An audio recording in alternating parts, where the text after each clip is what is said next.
Now, for those of you who did not recognize that iconic beat, you should probably get your life together. But that was Beyonce Knowles' 2016 hit sensation Formation. For those of you that are familiar with that song, you probably have some pretty strong associations when that comes up.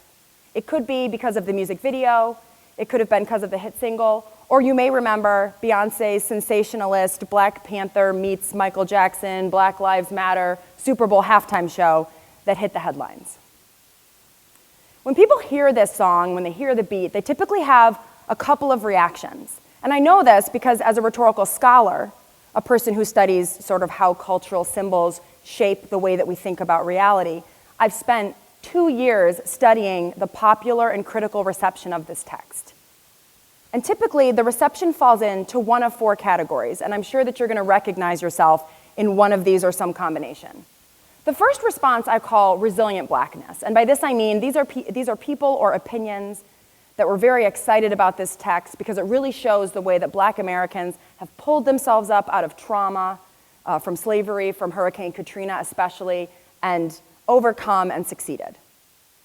Then on the flip side were people who also saw that, but they were less enthusiastic, and I call this the violent blackness narrative, and this is the idea that this film was anti-police, pro-violence, pro-overthrowing of the state. The angry black man, angry black woman stereotype, right, is very common here.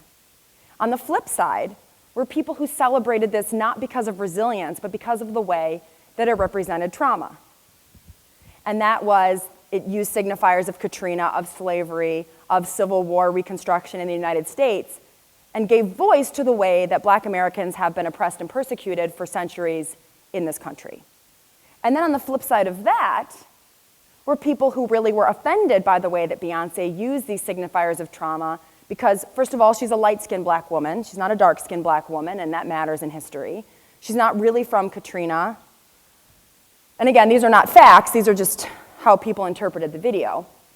She wasn't entitled to use these signifiers in order to make money, right? Shake her booty in tight pants, or whatever you want to say, but the idea that she exploited the trauma, exploited Black history in order to make money and gain more success. Now, I think what's interesting about these 4 narratives is that they're actually very familiar. So the first side, the one side with the resilience, we can summarize as what I call the overcoming narrative, and we've all been there, right? Yes, slavery happened, and it's all very regrettable, but it's okay because Obama was president, and now, all right, people are just going to pull themselves up by their bootstraps, and if we just wait long enough and get a little more technology, you know, Black Americans will just be on par with everyone else. On the other side, of course, is the trauma narrative, the idea that Black Americans have intergenerational trauma, and they've been through so much, and they're permanently scarred, and the wounding has lasted from generation to generation. Now, what's interesting about this binary, right, the overcoming trauma binary, is not that either one of them are wrong, because I think for individual people especially, one or some combination of these are true very often.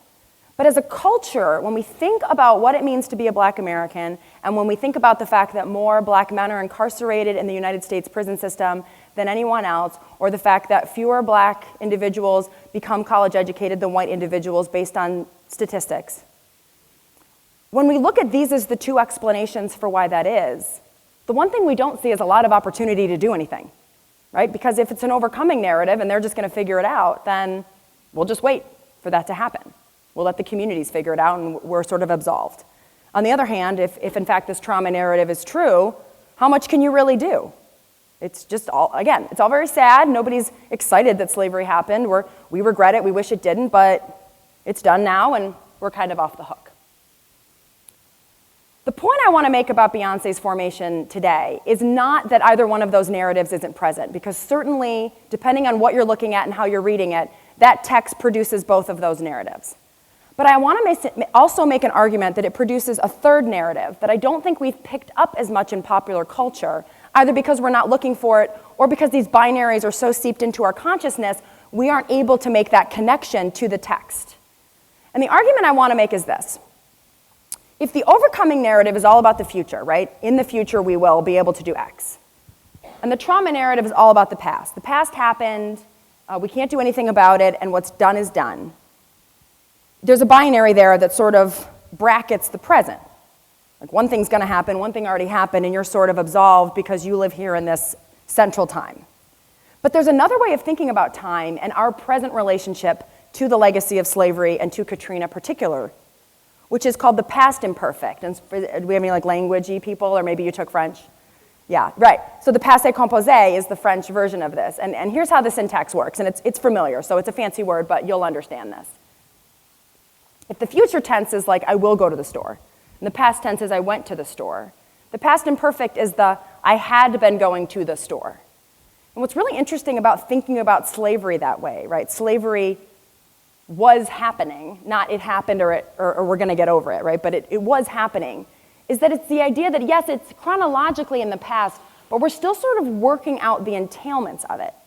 So instead of thinking about it as this thing that has happened and is done, it's an ongoing process, which means we have as much opportunity to change it now as we did in the 14, 15, 16, 1700s, if we choose to acknowledge that. And so I'm going to make the argument that one of the unique contributions of formation is that it helps us think about this particular sense of time that we often don't think about when we're thinking about how to deal with Black oppression in the present. So the way I'm going to explain this to you, because this is a very loaded text, and I can't do all of it in the 18 minutes I've got, is I'm going to look at the two voiceovers at the beginning and the end of the video specifically. And we already heard one when I walked out. But before we do that, I'm sure it has not escaped your attention that I am not Black. Right. So, begs the question, what right do I have to stand up here and talk to you about Black experience and Black trauma? And the short answer is I don't. And in no way is this presentation about how you should receive the text, what you should feel when you watch formation, what slavery means to you, whether you should feel traumatized, because I'm not here to talk about individual Black experience as a fact. I don't have the right to talk about that, and that's not anywhere in the wheelhouse of my expertise. Instead, what I'm trying to explain, and I'm also, in fact, more talking to white Americans than I am anybody else, is that we have these narratives circulating in popular culture that keep us from doing anything about the fact that Black Americans are disproportionately oppressed.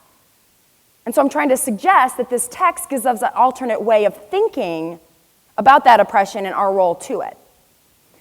The other thing I'll say is that I've drawn a lot of my research from scholars of Blackness, especially Black feminist scholars, and I'll just mention two today because we don't have time to go through the list. The first is a collection of essays written by various Black feminist philosophers and critics that is available at the Diaspora Hypertext blog.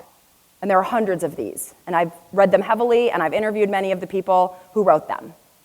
So kudos to that for helping inform my project. The second is Christina Sharp, who is a Blackness scholar out of Princeton. Her recent book, In the Wake on Blackness and Being, which is not about Beyonce's formation, but about many other things, makes the argument that one of the problems we have with the way that we talk about the current situation of Black Americans is that we assume slavery has to happen. It's we treat today as if slavery happened and there was nothing we can do to change the past, and so we just have to deal with the fallout.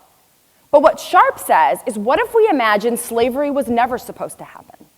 And that Katrina was never supposed to happen? If you imagine otherwise, if you imagine these things were not supposed to have happened, what would the present look like? And how do we make that happen? And I think this is one of the reasons why Black Panther was so successful last year, is because it is quite literally an imagining otherwise. And I'm going to argue that that's how Beyonce's formation can be read if you choose. So let's start with the first voiceover, which we've already heard. It comes from Messi Maya, who was a Katrina, New Orleans pop icon. He was a queer Black man. He was known for his sort of scandalous, cynical commentary about the disposability of Black men, especially poor Black men, especially queer poor Black men in the South. And Maya was murdered in a transphobic hate crime that has yet to be solved in 2010. And so when we hear Maya's voice, Messi's voice, open formation, he asked the question, what happened at the New Orleans? And here's Maya from the original video where this clip was sampled. What happened at the New Orleans? Now, what's interesting about this voice is that it's a past tense question.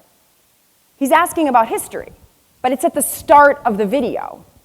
So at the start of the video, he opens by asking you to reconsider the events of Katrina, the meaning that maybe you've associated with that, because the next 4 minutes are going to give you new food for thought about how you're supposed to interpret those events.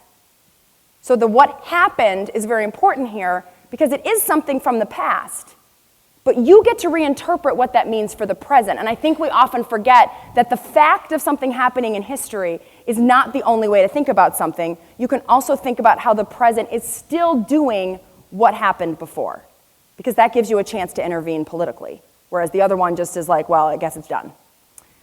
Then we go through the whole video, and there's lots of stuff happening. There's hot sauce in my bag and all kinds of other things, and we can debate whether or not some of these things are ethical or pro-black or anti, and that's all up for debate, right? And it's an individual decision. But now what I want to focus on is what happens at the end of the video. And at the end of the video, as we see Beyonce for the last time sort of sink beneath the water, eyes closed, on top of a police car, kind of succumbing to the flood of Katrina, we hear another set of voices. And they're talking about the onslaught, the oncoming of an impending storm. Girl, I'm hearing some thunder.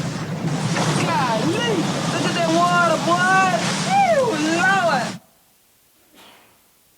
So these voices come from Carl Deal and Tina Lesson, who in 2008 published a documentary called Trouble the Water, because a few days before Katrina hit New Orleans, these two individuals had gone to a thrift store, bought a VHS camcorder just to mess around, and then when the storm came, they stayed in New Orleans to get original footage of the flood, of the rescues of neighbors, of the failure to rescue neighbors, where FEMA did not intervene, and they really documented a lot of the ways in which Katrina was sort of left to its chances by the federal government.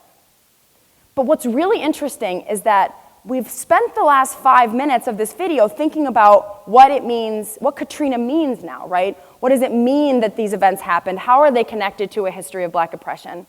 But when we get to the end of the video, these two voices ask us to go back to the beginning when the flood hasn't yet hit Katrina.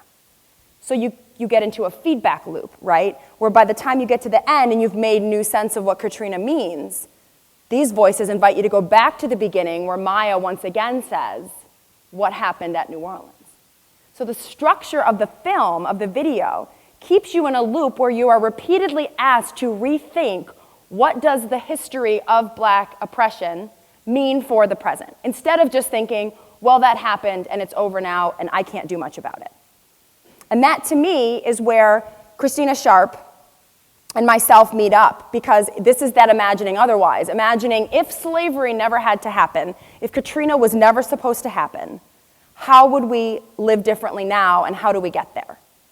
Now, the question always gets asked at the ends of these kind of things, well, like, did Beyonce mean to do it? And the short answer is no, because when you create a text this massive, you're pulling in all kinds of cultural narratives and bits and pieces and new ideas. And so I think that's why it's incredibly interesting that this narrative managed to emerge in this text that lines up with what other black scholars have argued for a decade now is the way to think about our current situation. So before you leave and just think that Beyonce's like solved race politics, right? It's a collective narrative that has emerged, and it will emerge again. So if Beyonce's not your cup of tea, that's fine. You get to choose whether you want to make these connections, whether you want to read text closely, and instead of just looking at them for what they already tell you that you already know, look at them for new ideas and new connections about reality that you could take up as a way of thinking otherwise. Thank you.